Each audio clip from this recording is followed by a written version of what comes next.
Yes, He's Bismillah. got an earpiece. Resilient leader for the missus. Welcome back to The Bridge. So today we're going to speak about a few hot topics that are going around.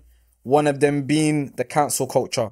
So I know you're under a rocky, man, and you're not in Instagram and YouTube and all of this worlds. But there is, for me personally, I would say it's a serious topic, which is there's a cancel culture happening right now. And for me, I would say there's a big kind of double standards happening as well. So one of the people that's been cancelled is Kanye, now calls himself Ye or Ye. And he basically made a statement on his Instagram or Twitter, I think. So that was on one night. And then obviously something's happened to him. And then you also have a brother by the name of Kyrie Irving. He also posted that sign on Twitter, but he linked a video that's on Amazon Prime that he's basically watched for other people to watch. Okay. So as soon as that's happened, obviously the news have got onto it. He's been suspended from work, etc., etc. So before we go deep into it, Islamically anyway, is there a cancel culture, and how do we follow when someone's done something wrong? How do you reprimand them? Because basically it's a form of reprimand. When you cancel someone, it's a form of, don't do it again kind of thing. What do you think on that? I mean, two angles to that would be, one, what are you actually cancelling? There might be an aspect in Islam where things are being said which are problematic in our deen. Let's say it's insulting Allah subhanahu wa ta'ala. It's insulting the Messenger of Allah, peace be upon him. That would definitely be a problem. So, taking a step back in terms of coming from an Islamic perspective, that might not be all negative, meaning cancelling culture. There will be another element where there's a level of what you call it, freedom of speech. You want to say in terms of what you believe, and you want to be open about it and public about it. And especially when it comes to, you are not allowed to be open, but others are. Yeah. So where, okay, your feelings, perceptions, your judgments, your statements, you can't be open about it, but somebody else can. How comes with me there's a cancel culture, but with others there isn't? And you can say that sometimes, you see certain double standards and so on. But I don't know, maybe define a bit more, be a bit more specific in terms of cancel culture. So, Yeah, so if we use that as an example, the Kanye kind of situation. So he said basically, I'm going to go DEFCON on Jews or all Jews. It would be good to get this post of obviously what he said. We'll get up on our video. And from that, the backlash was, you're anti-Semitic for saying, I'm going to go DEFCON on all Jews. Now, personally, I would also say that's something wrong to say, because Jews, there's a lot of Jews. There's not one specific Jew. So he might have had some issue with one particular Jew, or 10 or 20 or 30, or let's even say 1,000. And then that statement has generalized all Jews. So I can understand the backlash against him to say what he said might be anti-Semitic. My argument would be, is it right to then cancel him? Because then Adidas has dropped him, and Balenciaga's dropped him, Gap has dropped him. I think his music and whatever things have dropped him. So that's cancel culture. Now, cancelling basically means if you say something we dislike, we're going to find in any possible way how to punish you. It might be through money. It might be through deals. It might be through... It's mainly, thinking about it is mainly money, if you think about it. Balenciaga, all of these. 1 minute he's 11 billion, and the next minute he's 400 million. So he's gone from a billionaire to a millionaire literally within nights just by saying one statement. So that's one form of cancel culture. The other one is obviously Kyrie, and he basically put up a post. Now, one of the news media people that I saw asking him a question, they said to him, why are you promoting it? So he said, how am I promoting it? It's on Amazon. You can watch, if you go on Amazon right now, you can watch it. If I'm promoting it, then Amazon must be promoting it. So why is Amazon not on there? I'm adding to this, by the way. He didn't say nothing about why is Amazon. I'm just asking that. Amazon are the people who've put up the video, but they're not being put under the spotlight, being told, oh, you're anti-Semitic. But the fact that he's put onto his Twitter now, and he's a black person or wherever he is, and he's told he's anti-Semitic, and then suddenly now he's been suspended from playing basketball, and I think he has to do 6 things, like give £500,000, say sorry, and apologize, meet the Jewish leader. There's 6 things he has to do basically before he can come back onto it. So that's another form of cancel culture. Yeah.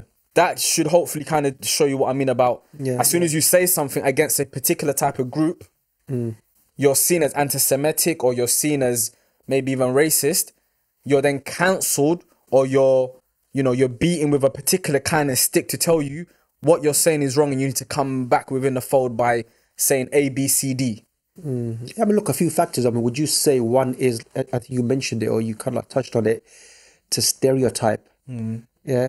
Let's say that's with any kind of like community. Non-Muslims sometimes do that with the Muslims. Yeah.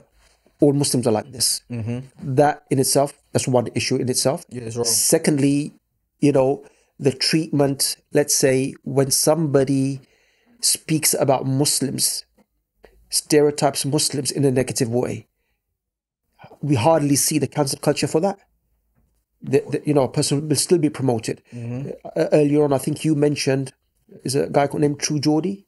True Geordie, yes. Has he said something against Islam? And not much has been done against. So even him lately, he goes on to his live stream, and obviously the brother Andrew Tate has become Muslim. And I think they've had some so-called beef, if you want to call it beef. It's from the past, before or recently? Just lately, I think the last couple of months or weeks, they've had beef on internet, like, I will fight you, boxing, or whatever. And then he's made a statement regarding, and I would like to bomb myself and take him down with me, basically. So basically linking bombings and suicide to the fact that he's become Muslim, and linking the two together. So you could say that's racism, Islamophobia, however you want to call it. But of course, the same issue hasn't happened with him, where he's been dropped by everyone left, right, centre. Not that I've heard of anyway, even though one of the brothers did just say that. And I think Gymshark or something has dropped him. But it's not to the scale. Yeah, so this is some of the double standards that we would see. Yeah, for other communities, fine. Somebody says something which is maybe negative, or you know what, everybody's against that person.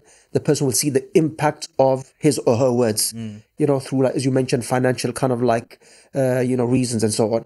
Whereas in terms of the Muslim community, how come we don't see the same outrage when things are done against Muslims and Muslims are stereotyped? Well, another good example would be Charlie Hebdo. Personally, for me, the Charlie Hebdo is a clear example. 1 minute, and the thing with the Charlie Hebdo one is they actually drew the picture. Yeah. It wasn't, they put up a picture of someone else. It wasn't a statement that they done online. They are architects, or however you want to call them, caricatures. And they drew a disgusting picture, which many people will say is disrespectful and hurtful. But they was glorified as what? Free speech. Yeah, freedom of speech. You understand? But then this person says DEFCON wrong. I agree, it's wrong to say such a thing. The Kyrie thing, I personally don't agree with it, because he just put up a video of something that he might have watched. Whether I agree with the video or not, that's his right to put up a video. But then to counsel these two people, one over a word and one over just posting, and this person or group draws a profit that 2 billion people in the world believe in. One is freedom of speech and the other one is hate speech. I don't know. You write for me how that makes any sense. It doesn't make any sense. And so I think a lot of people on Instagram, YouTube are seeing the clear-cut double standards that's happening on the media world, basically. Yeah. This might not be relevant. It might be. Many young Muslims are pushed towards extremism because of these factors. We got no rights. Anybody can say anything about Islam, get away with it. When we say something, it's scrutinized. Marginalized, basically. Marginalized. So this has an impact of pushing them away towards kind of like extreme elements and groups. So if, let's say, it's kind of like non-Muslims, especially people in positions of power and authority, for them to reflect and think and say, look, you know what? We need to treat everybody justly and equally. And if we don't, then there's an imbalance in society. Yeah. So let's just say we are in a Muslim country and we have someone like Kanye West who lives with it amongst us. And he says a statement, maybe not against Jews, but he says maybe Muslims. I'm going to go DEFCON on Muslims. And he lives because you have to understand, he lives in America. America is a so-called Christian country, which also obviously has a historical and Judea kind of background as well. They're very linked with Israel and whatever. So making something against Christianity is the same as making something against and Jewish people? I think so. I think their angle, see, a lot of Americans are evangelical. So their beliefs concerning the support of, let's say, of Zionism is more to do with the belief of the second coming of Jesus Christ that will lead them against the Jews. Yeah, there is that kind of like theological background to it. Okay. But going back to your point, in terms of, you know, in a Muslim country, How would we deal with him then? yeah, how would you say? Had he said that? And it's Muslim. Me, with my lack of knowledge? No, Boy, I'm joking. And with my lack of knowledge, personally, if someone that's big like that, that's got thousands or millions of followers, maybe I'll bring them round to the table. Hush conversation with a person and say, look, you know, what you said is incorrect. Do you want to take it back? He might say to me, no, I don't want to take it back. Then the next question might be, what do you do with that person after that? Do you cancel the person? Do you put the person in prison? Do you tell them to leave your country? That's another whole topic. But personally, I don't really believe in a cancel culture unless I really believe the person doing what he's doing is very toxic and very, what's the word for it? Like when you're a person who's polarizing. So you're splitting people apart, basically. Then I might say something like cancel culture. But I think to just straight away jump on him and cancel him, I wouldn't do it. And I would be balanced amongst everyone. If that happened to Kanye, I would make sure if Charlie Hebdo done the same thing, I'll cancel him. But I wouldn't have two different rules as a Muslim country person. Look, that as a principle, what you mentioned, you know, principle of, we call it justice across the board. You know, if it's this person or that person, you're giving the same treatment to all. Not how we see it in, let's say, many non-Muslim countries or Western countries or European countries. Look, France, what does France say? What's the France's three kind of like, what's their terminologies? You know, fraternity, there's three, liberty, fraternity, and what's the other one? Unity or something. Okay. You know, liberty for who? Fraternity for who? Unity for, you know, it's like Muslims don't get that in France. That's where Charlie Hebdo happened as well. Yeah, France. You know, so it's for your own self and not for anybody else and so on. But let's say in a Muslim context or a Muslim environment, you're giving that level of justice to all. There's another kind of like element to it is, you know, this might be ironic in terms of, you know, the bridge, we're on social media, but I am kind of anti-social media. Yeah, saying this, you know, there's a difference in cancel culture between public and private. Yeah, now what happens, somebody does something privately, it's a mistake, it's a sin. Oh, you know what? We're going to put this up and cancel that person. There's a general principle in Islam, what's the hadith? Man satara muslima, satarahu Allah. A Muslim covers the sin of another Muslim, and Allah Ta'ala will cover that Muslim sin, the one who's covered the other Muslim sin, and so on. That, of course, in terms of when it's something private, you know, but that also, you know, within the Muslim community and others, he's made one mistake, she's made one mistake, maybe it's done privately or secretly, I'm going to cancel that person and publicize it. That's another issue that kind of like, you know, to look into. I think if we even go more into the Muslim kind of thing, I think it might still happen. I don't know if it still happens, but I know it used to happen many years ago, whereby you'd have the so-called practicing brothers and the non-practicing people, and the practicing people will say, oh, this person has made a mistake or a bid'ah or whatever, I'm not going to go and meet this person. They'll shun that person, or they'll walk away from that person, or they'll blacklist that person. Now, I'm not going to say what group is what group, you already know what I'm talking about, but how would that work there? Because they will bring up certain scholars of the day that will say, if this person is upon bid'ah innovation, don't hang around with that person. Make sure you stay far away from him because you'll become like him, kind of thing. I think you mentioned it before earlier on in terms of when you were kind of like saying Kanye West was in a Muslim kind of like environment, society and so on. You said, look, talk to the person. That across the board, you know, education, engagement, speaking, addressing issues and concerns. Sometimes people do say things because of what they've kind of like perceived and seen. But having that discussion, engagement and saying, well, you know what, actually you're wrong here about Muslims, or you're wrong here about this, such and such, whether it's non-Muslims or within Muslim groups, that is a key. And if you're coming in terms of from an Islamic perspective with Muslims, There's so many ahadith, so many, you know, where In which way, hadith? Sorry. the Messenger of Allah is engaging with, you know, his companions. Some of his companions are falling short or making certain mistakes. He's keeping that level of engagement. The concept of Muslim unity.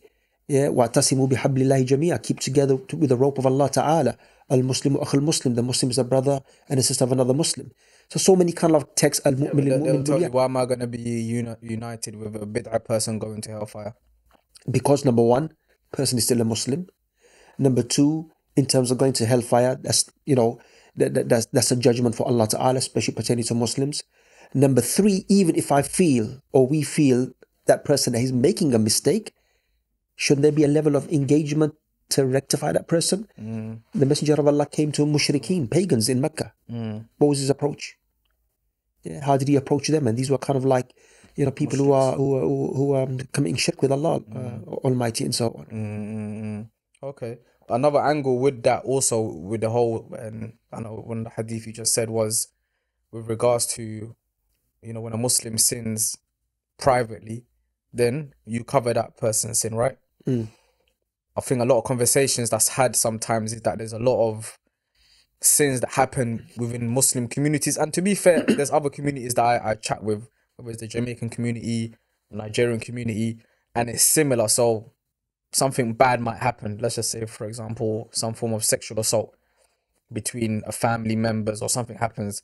Now, if someone's following that hadith or if someone's following a particular culture, the angle might be, we keep quiet about this. This is between us, blah, blah, blah. But then by keeping quiet about one person, that person then does it again and then does it again and then does it again. Where does the line stop with keeping a secret for someone? Deep topics here today, yeah? I'm just saying, innit? MashaAllah. One links to another, right? It's true. Because you have this whole issue with, what's his name? What's that guy that went to prison?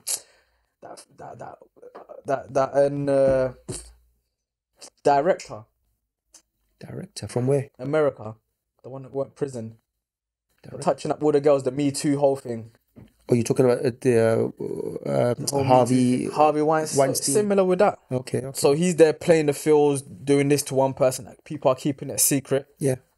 But had the first person just said, "Look, this guy's done this to me," yeah, all the other ladies wouldn't have gone through that.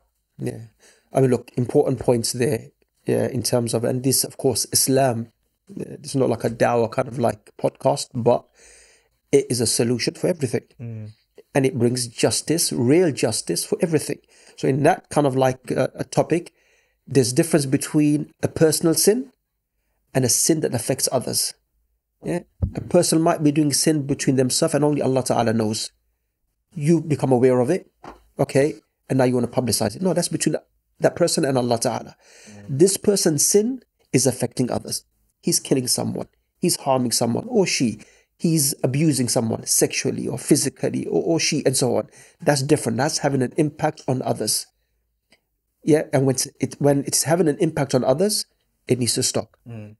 Yeah, now the level of how much that's publicized, that's another issue.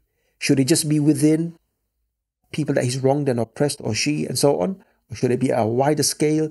Should it be within his or her community, or, you know, workplace? That's another discussion itself. But if it's affecting others, that's not to say you just cover it up. That's a different thing now. That's oppression. So wrongdoing and so on. Yeah. Okay. So again, that would come on to what the society kind of deems as the best way forward, kind of thing. Yeah. I mean, you have a hadith, the Messenger of Allah, what did he say concerning dhulm and oppression? If you see someone that's doing or wrongdoing, change it with your hand. If you can't change it with your tongue, if you can't do that, at least hate it with your heart.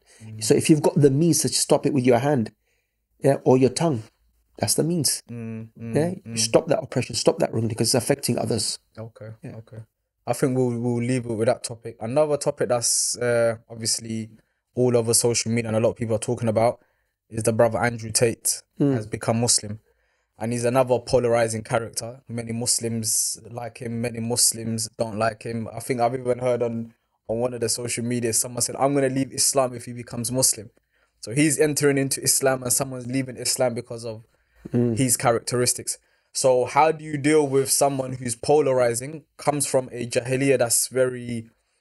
Obviously, before Islam, he was very chauvinistic, very out there. Some will say misogynistic. And... you know, that kind of character of like showboating. I drive this, I make this. That was his character. Alhamdulillah, now he's become Muslim. The brother Muhammad Hijab's done the video with him of why he became a Muslim. So I urge people to watch that if they don't know about him yet. But from our angle again, how do you deal with someone who comes with that level of baggage, if you want to call it, and then enters into Islam? Yeah. Again, deep topics.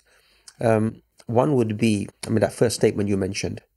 How can a Muslim say, the statement itself, how can a Muslim say and even think that because someone's become a Muslim, I'm going to leave Islam? That's a dangerous statement in itself. You're a Muslim because for yourself, because you believe it to be right and you want to submit to Allah Ta'ala. It's not connected to anybody else being a Muslim. I don't know if it was I can't remember the statement, but somebody mentioned that even if they were the only people remaining as Muslims on this earth, they will remain Muslim. If everybody else became a non-Muslim, what does it mean? To you, it doesn't mean it's false. If you have strong belief, it's the truth, and you will still remain a Muslim. That's one kind of like point. The other angle is in terms of, let's reflect on the Sahaba. Let's reflect on you. Your background from where you were and where you are today. Yeah, 20 years ago, where you were, what things you were doing. University. The University of Prison. Malcolm X. University of Malcolm X. Yeah. I was learning. Sahaba, where were they coming from? Yeah. Shirk. Yeah. Umar, he said he used to bury his daughter.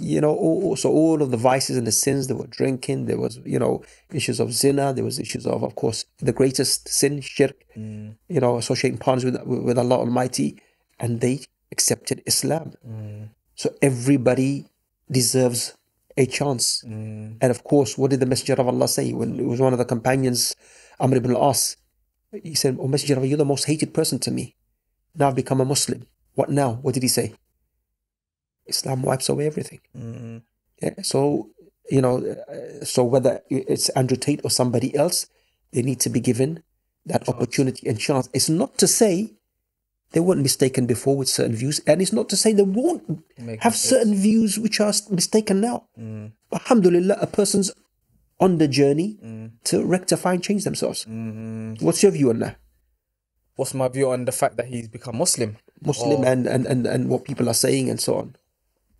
Yeah, I get the sentiment. I think most people are obviously talking about, I'm going to leave Islam, and that's just someone that hasn't learned Alif Bat Tat yet. Personally, it must be someone who their level of understanding of their way of life is very low. Because if you understood your creator and you're saying you're a Muslim, sometimes I think the word even Muslim, someone doesn't understand what it actually means. Wallahi, I think people just they grow into Islam. I'm a Muslim. My mum is a Muslim. My dad is a Muslim. I pray when I make it. So I'm a Muslim. Not understanding when Allah says, Fi silmi kafa, when you're a Muslim, you enter into it wholly. You dislike or you like or you hate or you're happy. It doesn't matter. You're a Muslim, you're a Muslim. So for me, when I see statements like that, I just kind of shrug it off. But for the majority of people, I think they're happy for him. I think I'm happy for him. I used to watch many of these things prior to. And there was many mistakes he made, but he's a person, he seems to be anyway, coming from the angle of trying to promote manliness. And I think that's a reactionary thing from the feministic angle. Because there was no such Andrew Tates if you go 5-6 years ago. There was no such people. Because it was the feministic kind of arguments. But I think a lot of people have got tired of the whole feminism world and the narrative that is pushing. He, she, them, they, this person can become a man one day, another man can become a woman another day. So, of course, you're going to have guys like Andrew Tate coming up saying, well, no, this don't make no sense. And that's the same reason Jordan Peterson became actually popular. If you look back, I think 6-7 years ago, it was the debate that he had with a young lady telling him that he has to call them they. And he was like, why am I going to call you they? Who tells me I have to call you they? Who are you to call you they? And that went viral. And so for me, that's why I kind of like people like him enter into Islam, because that's a person similar to, at the time of the Prophet ﷺ, it would be akin to a Umar becoming a Muslim, a Hamza becoming a Muslim, someone who's out there, outspoken, has a lot of followers, has influence, entering into Islam and then promoting Islam. I would say different, Akhi, because Sahaba, of course, you know what, very different. I mean, whatever character he has, and maybe he's done good, but I think nobody can match. No, of course. That level of no, of course. Hamza I'm not or saying Umar they're and- exactly the same. My angle I'm saying is in our kind of times, these are people of influence. These are people look up to. Still And different so- with you that because Sahaba status, you know what, nobody can reach that kind of like level. Imam's like, nope, no, Abdul Latif, take it back. You're going to be cancelled. Sorry? He's talking about Jahiliyyah. No. Imam's on a cancelling thing, but no. I'm cancelling him That's where today. you stop, bro. Don't go further than that. The only point, you know, in terms of, look, sometimes with this debate of masculinity, feminism, misogyny, sometimes we get trapped into the narratives that are being given to us today by the society. What is very important, we go back to our tradition. The Messenger of Allah, ﷺ, his sunnah, what he used to do, how he used to behave, how the wives of the Prophet, peace be upon him, the Sahaba, their wives, that's when you get an Islamic narrative. Because many youngsters are also confused. But when they give you arguments, whether it's, you know, in terms of Andrew Tate, for or against, they don't bring you narratives which are from our deen and our tradition.